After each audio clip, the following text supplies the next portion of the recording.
যদি চিট বুলি কোৱাৰ পিছতো চেয়াৰমেন আলী ডাঙৰীয়াই ক্ষমা নিবিচাৰিলে আৰু মই বাৰম্বাৰ আগতো কৈছো মই খুনা মানুহ মোৰ মাতটো লাগি ধৰে খুনা মানুহৰ এনেও সকলোৱে জানে যে খুনা মানুহৰ মাথাটো এনেও গৰম আৰু তাৰ পিছতো মই এজন চাহ জনগোষ্ঠীৰ বিধায়ক আৰু মই মোৰ বক্তব্যৰ মই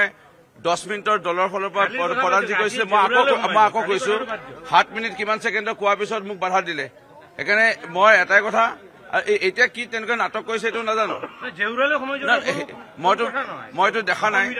মইতো দেখা নাই কি নাটক কৰিব বিচাৰিছে তেনেকৈ এইবোৰ নাটক তেনেকৈ কৰি আছে কৰি থাকিব দিয়ক মোৰ ইয়াত ক'ব কোনে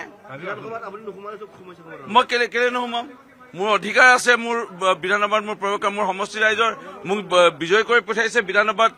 উপস্থাপন কৰিবলৈ বিভিন্ন সমস্যা বিভিন্ন বিষয় লৈ মই কেলে নোসোমাম মই ইতিমধ্যে ক্ষমা বিচাৰিলোৱে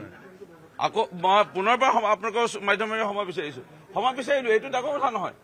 আৰু মোৰ সৰুৰ পৰা শিকাইছিলে মই নিজে ভাওনা কৰা ৰাস কৰা ভাগৱত পাঠ কৰা আৰু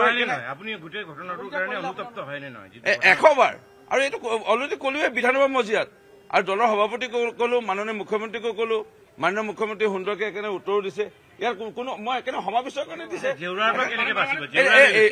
এইবোৰ কোনে কি নাটক কৰিছে এইবোৰ নাজানো এতিয়া এটাই মাননীয় মুখ্যমন্ত্ৰী ডক্টৰ হেমন্ত বিশ্ব শৰ্মা ডাঙৰীয়াই আমাক এইটোৱে কৈছে যে আমি খুব ঠাণ্ডা আমাৰ মগজুৰে আমি ৰাইজৰ সেৱা কৰিব লাগে বাকী আমাৰ একো কথা নাই আমাৰ ইমানে দায়িত্ব ইমানে কাম ইমানে আমাৰ আঁচনি সেইসমূহ ৰূপায়ণ কৰিব লাগিব এতিয়া মই গৈ পেলাই চাইকেল বিলাব লাগিব মোৰ MLA ফাণ্ডৰ পুঁজি বিলাব লাগিব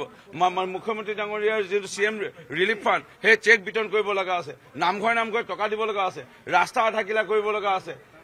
দলং আধা কিলা কৰিব লগা আছে এইবোৰ কোন কি নাটক কৰি আছে এইবোৰ নাটক লৈ পেলাই আমি এইবোৰ সময় নাই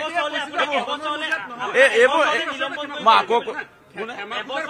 মোৰ এটা দিনৰ কাৰণে মোক নিলম্বন কৰিব নোৱাৰে এইটো কাৰণে নোৱাৰে কাৰণ মই বিধানসভা মজিয়াত যিটো নিয়ম অনুসৰি মই কিবা ভুল কৰিলো আৰু ভুলৰ কাৰণে মই ক্ষমা বিচাৰিলো